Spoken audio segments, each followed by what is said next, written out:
Scott, this story has turned relations between Canada and India into a deep freeze. It's making international headlines, front page of the New York Times today as well. Your take on what's going on here? Well, it is an explosive situation, diplomatically, geopolitically, here at home, the domestic politics of it. As we see now, there's partisan plays being executed all around. Look, my working assumption is that the Prime Minister's hand was forced. He knew that there was a potential for publication of this report. He felt, therefore, he needed to share what was going on.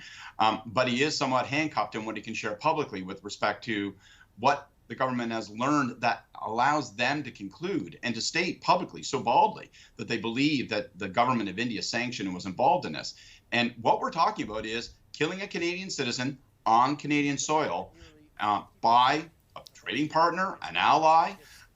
And so, you know, this is as serious gets. I do think that pressure is going to mount for the Prime Minister to share some of these facts in order to substantiate and buffer the position that the government has taken. You worked in government for a long time, so can you possibly give us some insight as to what the thoughts might have been leading up to this bombshell by Justin Trudeau, you know, standing up in the House of Commons on Monday and saying this?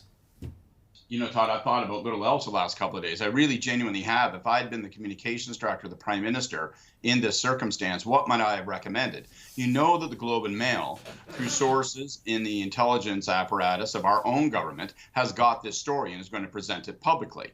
And I think that I would have recommended exactly what the Prime Minister and the Prime Minister's office did, which is, well, rather than respond to a media report, let's go to the House of Commons, let's brief in advance the leaders of the opposition so they can digest this news, and then let's make a public statement.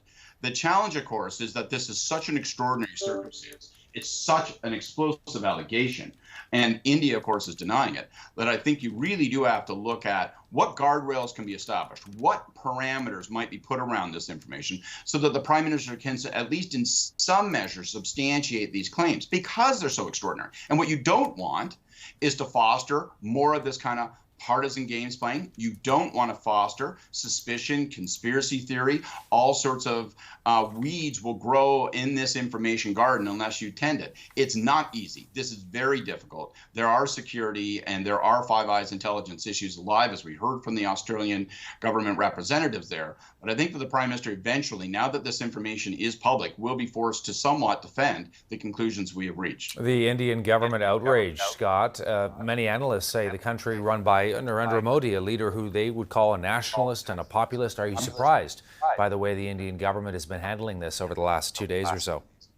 I'm not surprised. I want to underline for people how extraordinary that tweet you just put up, that communication, the advisory, the travel advisory from the Indian government.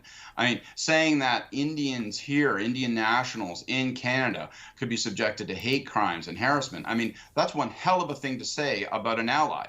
And look, let's take the Prime Minister at his word, and I believe him absolutely irrevocably. I think that the government of Canada would prefer nothing other than to have this information be true, and I think that it has to be 100% persuaded it's accurate, given that they were forced to declare it openly. And so if you start from that premise, the behavior of the Indian government truly is reprehensible. They know this to be true. They are playing a game, and it is extraordinarily damaging. And it has the potential to spiral right out of control. Eventually, the United Kingdom and the United States and other major players will have to declare themselves. And Modi better be hopeful that we got it 100% wrong. Otherwise, this is going to turn out much worse for India than it does for Canada. You just can't go to other people's countries and kill their citizens. This is not a James Bond movie. That does not occur. Scott Reid with his take. Good to see you as always. Thanks for your insights. Thanks, pal.